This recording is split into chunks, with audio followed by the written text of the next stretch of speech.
Welcome to Wealthing Talks. I am your host, Alicia Castillo Holley, bringing you real-life conversations from Silicon Valley or somewhere around the world. We will talk about disruptors, angel investments, venture capital, and of course, family offices. Join me along with my children, their families, friends, disruptors, and investors as we explore the fascinating world of creating wealth in a completely different and authentic way.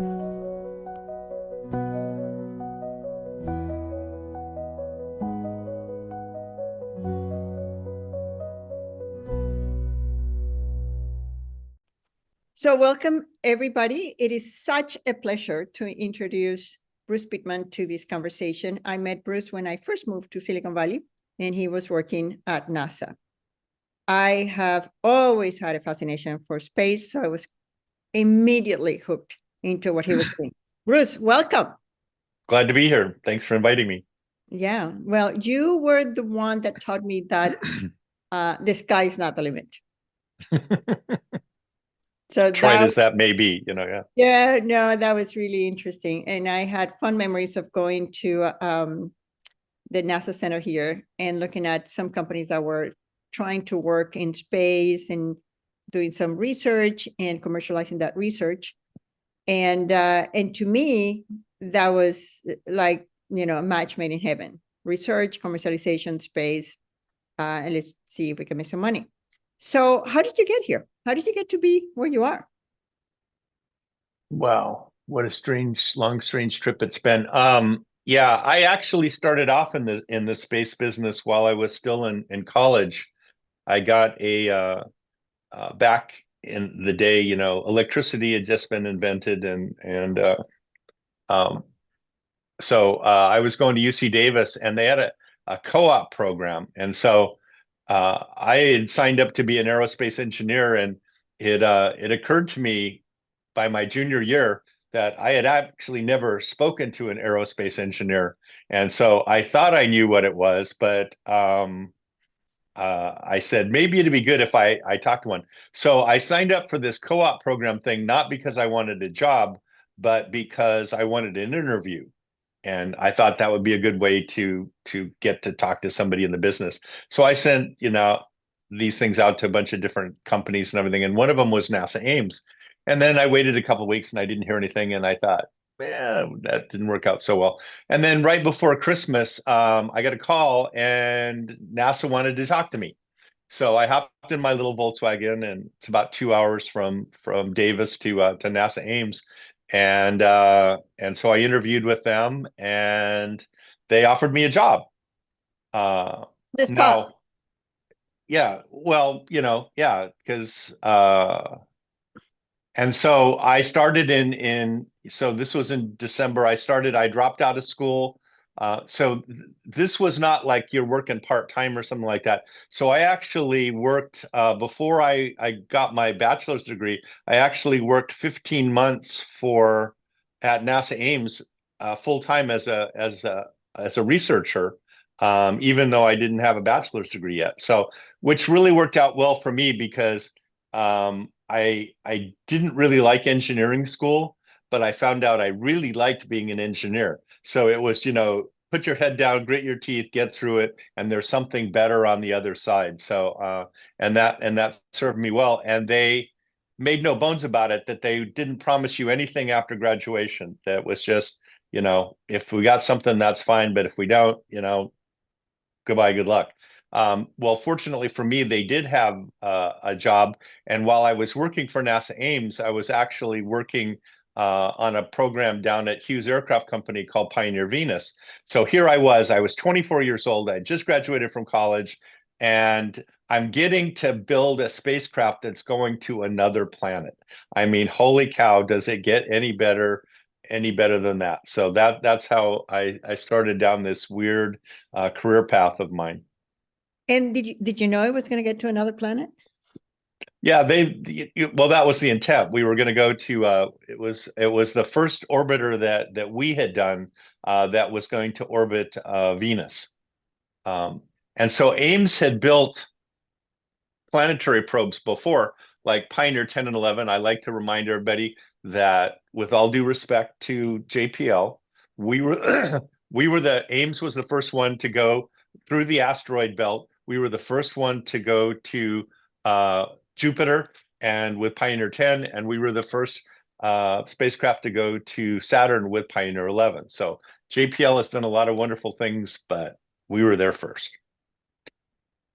I'm But sure. this was going the other way. Instead of going out from the sun, we were going in towards the sun to go to Venus. And while all of our other missions had been kind of like flybys, where you've got several years to get there, and then it's an intense 2 weeks, like a week before you encounter, and then a week after. Well, this was you were going into orbit, and you needed a new command deck every 24 hours. So it was a totally different construct and an operational concept, and it was a little bit challenging for us, to say the least.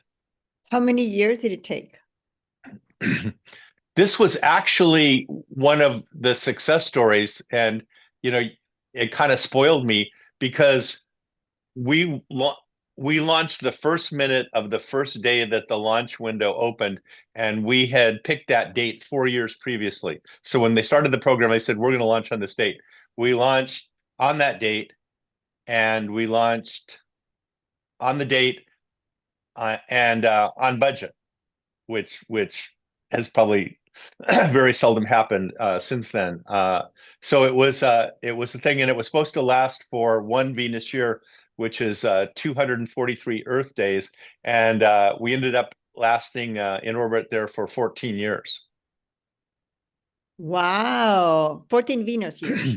Yeah, 14 Earth years. Yeah. Wow. Oh, wow. That's pretty awesome. Yeah.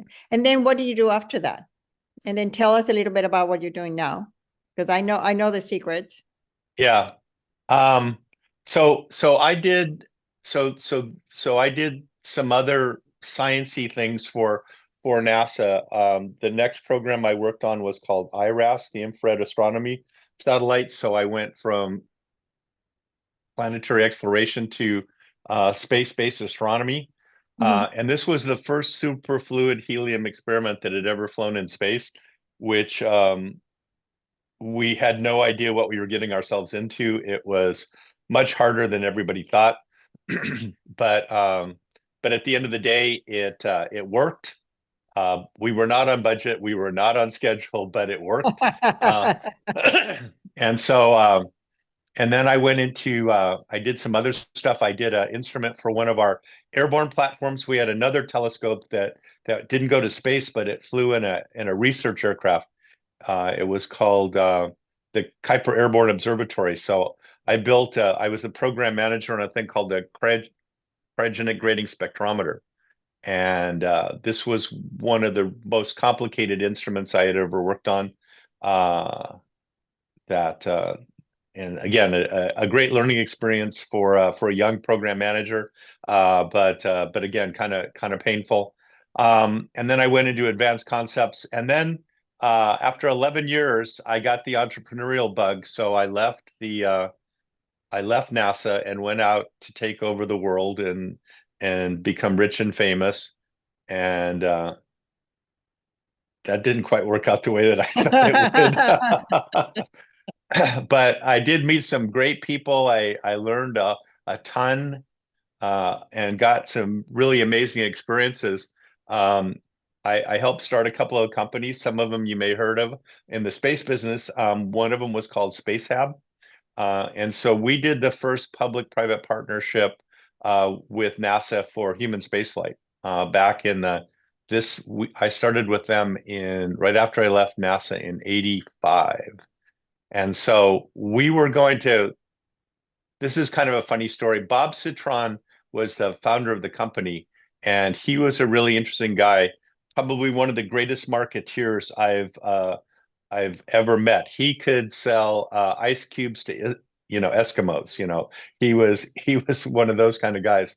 But he had wanted to put a passenger module inside the space shuttle, and when he went to NASA with that idea, they said, "What part of hell no do you not understand? No way, no how is Which this year ever is gonna?" that? Because now it has This become. was this was like 1985, Wow. 84, 85. Um, but then, he teamed up with one of my friends that I had actually hired as a consultant when I was working at NASA, a guy named Tom Taylor. And Tom asked a better question. He said, "Well, if you don't like our idea of a passenger module, what else do you need?" And it turns out that despite how it looks on in the movies and on television, the space shuttle was actually quite a compact vehicle. And if you were standing in the mid deck, where all the science took place, you could reach out and touch both walls.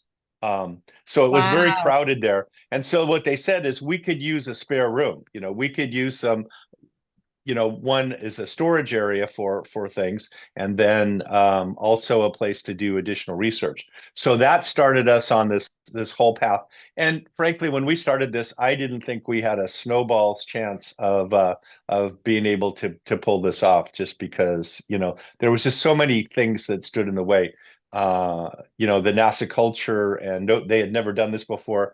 At least back then, NASA wasn't really big on doing things that they had never done before. They kind of liked to be innovative, but only innovative in the ways that they were comfortable with.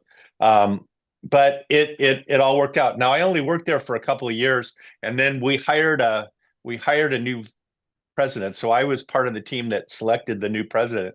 And then basically what he did is he brought in his own team and basically kicked out all the entrepreneurs. So my comment to my coworkers there on the startup team was, did we just hire them? And this guy had come from McDonnell Douglas. He was the vice president of McDonnell Douglas. I said, did we hire him, or did McDonnell Douglas just buy us for no money? You know, um, but it was a really good, and it worked. We flew 17 different missions on the space shuttle. It was part of the Mirror program the when NASA was working with the on the Mir space station with the former Soviet Union folks there, and then it supported the early days of the construction of the space station. So that was kind of it. And then the same group of people, we started another company when we kind of had gotten SpaceHab over the hump in the mid 90s. Is we started a company called Kistler Aerospace, and there I was in on day one, and we wanted to do single stage orbit was what we originally set out to do. um, and uh, and that was another one of these strange trips. And uh, I was trying to get them to learn from the painful lessons we had learned from SpaceHab. Like, don't hire a bunch of ex-NASA senior manager guys because they don't know, how to do entrepreneurship, but they couldn't not do that. And so they hired a guy named George Miller, who had been the program manager of the Apollo program. So, I mean, he was a really smart guy and all that. But so to make a long story short, um, Kistler was able to raise $600 million and did not get 1 inch off the ground. Wow. Why? It was just they had all these grandiose plans and doing all this stuff, but the idea of lean and mean wasn't kind of in their vocabulary. So and actually, they were done in by Elon Musk. In the early days of the SpaceX, uh, the NASA had awarded Kistler a sole source contract for basically sharing data with them on their reusable vehicle. Mhm. They were one of the first ones to come up with this idea of reusability. And we went through several different kind of ways to do that. Uh, and then Elon had just started SpaceX in 2002, and this is like 2004. And so he says, well, I can do that too. You can't sole source this to them. I can do this too. And so he protested. And so NASA, instead of fighting the protest, they just canceled the whole thing. And that kind of did Kistler in.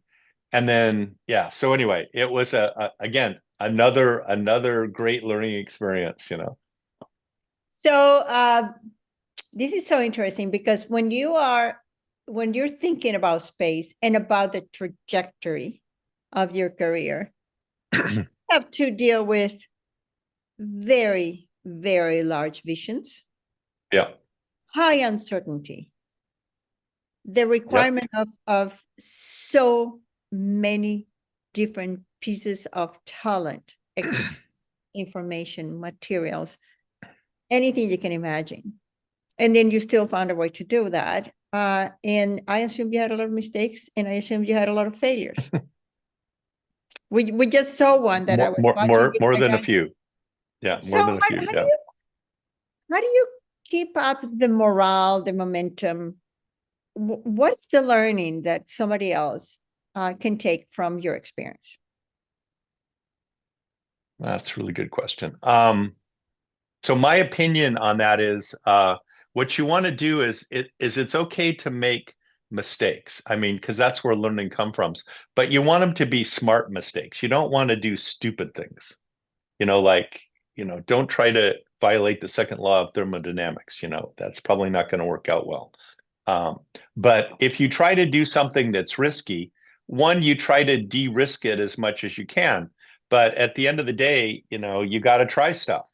And the idea here is to be smart about how you do it. And the other part of it that people often don't take advantage of is if you do fail, learn from it. You really want to internalize it. What went right? What went wrong? So let me give you an example of something that I teach my students at the university. Or I used to. I'm just kind of retired, semi-retired now. But the idea here is just because something works doesn't mean it's a good thing to do, because sometimes you just get lucky. And if you get an opportunity to do it again, don't do it. Playing Russian roulette is one of those things. If you hear a click, don't say, "Oh, that was fun. Let's do this again." No, don't do that again. You shouldn't have done it the first time. You definitely don't want to do it again. But there's other times it was a good idea. It was well executed, and but it didn't work out for one reason or another. But if you get an opportunity again, you might want to go do that again, because if the circumstances were different, it might have been highly successful. And if you've ever studied the history of entrepreneurship and corporate business development, you'll find that often the people that are the biggest successes often had failed multiple times. Milton Hershey is one of those. He had failed. He'd gone bankrupt 6 times. And was on his way to going bankrupt the 7th time when he got a big order not for chocolate, for caramels. He started off in the caramel business before he went into chocolate, but he had some friends in a support network that were able to support him long enough for that order to come in. So what I found was, if you're smart about what you do and you try to maximize the upside and minimize the downside, so looking for what are the opportunities that make me want to do this, but if it doesn't work out, how do I protect myself? How do you try to minimize the downside risk to yourself, to other people, and all that if you're smart about the way that you do it, you can do things that other people would consider to be risky, and if they don't work out, you can, one, learn something, and two, position yourself to go on and do something better next time. That's so interesting. That's one of the principles of effectuation, and which is a completely different approach to entrepreneurship from causation. And as Sarasvati says, that people don't take more risks. What they take is affordable risk. What's going to happen if I fail? How do I protect myself? So that's one of the things that she says, that people from the outside, people see it as a risk taker, but the person who's taking the risk is protecting him or herself. How do you do that? How do you actually do that? Because in your career, I mean, you've done so many things, and it's been a series of learnings or mistakes, however you want to see it. Yeah. But how do you keep up the the illusion, or the illusion? I'm translating from Spanish. How do you keep up Yeah. the magic and the excitement about continuing? And tell us, what are you working on right now? Yeah, so it kind of depends on what it is one. So let me give you a couple of things that I've learned kind of painfully. One is know what you're getting yourself into. So ask the hard questions, so just really make sure that you understand not only, what you're trying to do, but the ecosystem around you, you know. So what is the context in which this is happening? Because I have the what I call the so what test. So if you're trying to do something and let's say it works out. So the next question is, so what? What is this going to enable? What is this going to do? And is that so what worth enough for the risk that you're taking there? So you want to make sure it's risk versus reward. So cost, risk, benefit analysis is, one way to look at this. The other thing that I learned out here is you want to work with people that one, two, you trust, and three, that you can learn from. So you want to work with people that are smarter than you. And if you've got that, that's another kind of hedge against the unknown, because if you've got some people that are not like you, that have different skills and different knowledge bases, then you can support each other. And because one of the things that I is my favorite thing in that I learned in the entrepreneurial world is the idea of a strategic pivot. Is that often you're going to find out that the way that you want to do something isn't going to work. But rather than giving up on your ultimate goal, just find another path to get there. So you can pivot this way, you can pivot that way, because often we learn stuff that we didn't know, that you're dealing with unknown territories there. And so you want to try to keep your eye on the prize, where it is you want to end up with, but you want to be a little bit flexible in how you get there, and you want to keep your eyes open for doors of opportunity that are opening and closing, because you can be going after what you thought was an open door, and it may not be open anymore, and there may be another door, or maybe it's not a door, maybe it's a window, maybe Yeah. it's an alleyway that you need to go down to, or you need to team up with somebody else, or do something like that. So you want to keep your eyes open and your knees bent to be flexible. And so that's kind of what I'm trying to do right now. We're trying to start another company called SpaceBilt. We started this about 2 years ago, and we're trying to find a new way to make things in space, to do what's called on-orbit assembly. And so, again, whenever you're trying to do something new, there's going to be a lot of people that think you're crazy. Why don't you just do it the old way? Why don't you just do the tried and true way? And so you have to fight your way through that, and you have to try to uh, make your case by demonstrating what you can demonstrate with the resources that you've got, which is always a challenging thing, while you try to get more resources so that you can go execute on your plan. And I don't mean to mislead anybody. Entrepreneurship is not for everybody. It's frustrating. It's uh, uh, maddening sometimes, that you can't get your message across in the way that you want to the people that you're trying to convince. But when it comes together, it's magic. It can be magic. And so one, you've got to really want it too. You've got to really be passionate about something, because that one, passion is contagious and it's attractive. So you want to find other people that are passionate about the same thing. But you also want to be realistic. You don't want to have your head in the clouds and all that. You want to be grounded. You want to and listening to negative feedback, listening to people that tell you things that you don't want to hear.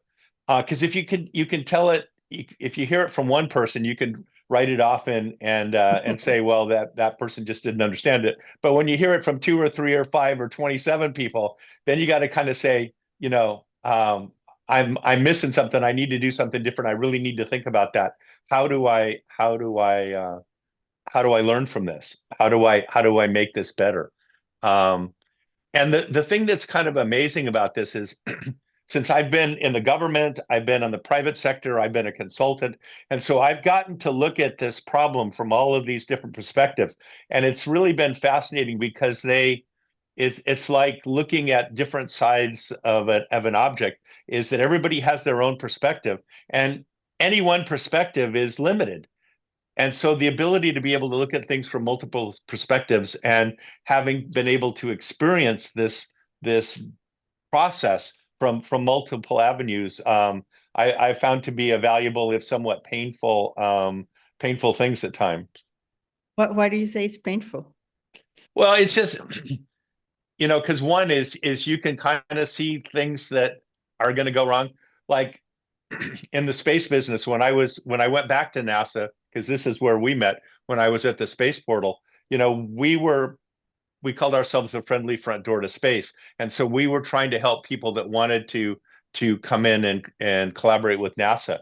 And you could see some of these things, that you'd seen this before. You like, if I can do a minor rant on, small launch vehicles, for like years, we had people coming in and telling us about their new small launch vehicle that they were trying to get funded and all that. And some of them had been funded, and some of them for millions, tens of millions, or more dollars. And I said, okay, that's great, but how are you different from the 87 other people that have come through and told me the same story? And so that's it's a little bit frustrating there when there's an old comedian that I liked, and he had this great saying. He said, "You can't cure stupid." Um, and so, and some people actually do that. They go on and they find a way to make it happen, but they aren't all going to make it happen. And so now we're seeing that with the consolidation. You can look at Astra, you can look at relativity space, even the companies that are successful, like Rocket Labs, are having their thing, and they're having to pivot, to a new launch vehicle. One of the ones I'm really stoked about is Stoke. I think they've really got an interesting kind of an architecture and a model that they're going forward with. So, but if you're interested in space and you're interested in entrepreneurship, I can't imagine a better time, because through so much of my career, it was so much harder, and there was so few receptor sites, where now there's money available, there's customers available. I'm not saying that it's easy, but everything is relative, and it's certainly much more. It's as good an environment as I've seen in the 40 plus years that I've been doing this. Yeah, well, I invest in space, and I've seen the progress, and I think the other thing is that there's a lot of talent and there's a lot of experience. There's a lot of that smart experience, because there's a lot of people that went through that and had to learn the hard way. This is not the way it's going to work. So we have a lot of ways that it's not going to work, ready to try smarter ways. So I think that has an impact. And the other thing is that, the media space is approachable now. People are like, Yeah. I have 2 granddaughters that want to be astronauts, and Yeah. well, now they're also into music. So yeah, it's like Singing astronauts, like yeah, Gene Autry, I try to push that. I try to push that. So someone asked me like 10 years ago, what is the worst thing that could happen to me? And I said, well, I don't know. I think it's just my granddaughters not wanting to be engineers. And I fell with 2 of them. And I said, well, because I love engineering, but it is a fun time. I think you're right. And we're very, very excited to have you here. Let me close this with a question that I always ask, that it's, to me, is very special. And it is related to what is our legacy. And I don't know if you know this, but when I was 13, I fell off a horse. I was in coma, and I woke up 4 days later. So I always think, and I could see myself dead. And I was like, oh gosh, I didn't have a boyfriend by then. I said, I didn't get to get a boyfriend. I didn't get to do this. I didn't get to, I don't know, wear a long dress, whatever. But I came back, but it got me thinking, I am going to die. And who am I when I'm dead? So this is the question that I'd like to close. I like to close the interviews with. So have you thought, when you're no longer here, or when you're not here in time and space, what is your essence? What's going to remain here when you're not here in time and space? Well, if you kind of go back to a movie I like a lot of, Jimmy Stewart in It's a Wonderful Life. If you look at the impact that we all have on our journey through life, and the people that you impact, and the contributions you make. So one of the things I think is, one of the goals is always, for me, has always been, leave the world a better place than you found it. And I think that's a really important part of anyone's legacy. Is and then, like, who have you helped? And especially, who have you helped selflessly, not for praise, not for glory, not for payback or anything else. You just helped somebody because you could, and you thought it was a good thing to do. I think that's what truly makes a good person a good person, is when they're willing to help others with no expectation of any reward, other than the fact that it makes you feel good to help other people. I also have this weird, personal philosophy, is I don't think that the soul dies. So I think that we will continue on in some form or other out there, and through one of my periods there, I did a lot of studying in metaphysics and kind of things like that, and trying to figure out, because if you get one strike, one time at bat, and if you strike out, it's all over, and you're never to be heard from again. That just seemed to me to be, one, really unfair. Especially, you look at people that are born into really bad circumstances, and you say, boy, talk about somebody who had the deck stacked against them. And I thought, but if we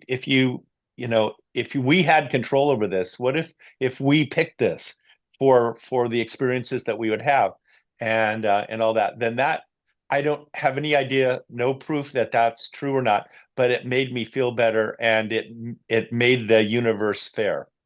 And I'm a big advocate for fairness in the universe. So I don't know that that's true or not, but it works for me, and it helps get me through the day, and allows me to keep my sense of humor even when things aren't going real well. Great. Well, thank you. That it's a great way to end. Thank you so much. So I hope you enjoy the conversation. I have to say that Bruce is very well known to my family and to my grandkids. They call him Bruce the astronaut, although he's not technically an astronaut. And he just launched a new device into the moon called the Athena, equipment, which fell on the side. And what I like is sort of the humility of understanding that just because you want to do something and you were very, very well prepared doesn't mean that's going to happen. And the recognition that you can do your best and still fail. The recognition that sometimes it is luck, sometimes it is not the talent, and to surround yourself with people that are talented he said smarter than you, but it's hard to be smarter than Bruce. I hope you enjoy this. The sky is not the limit, the space the limit. And I couldn't think of a better time to do space exploration and space investments. I hope you enjoyed this, and I'll see you in next episode. Yours in Wealthing. Bye-bye. Thanks for tuning in to our Wealthing Talks. I hope you've enjoyed this conversation. To stay connected, visit us at wealthing.com. This is Alicia Castillo Holley, your host, and until next time, yours in Wealthing.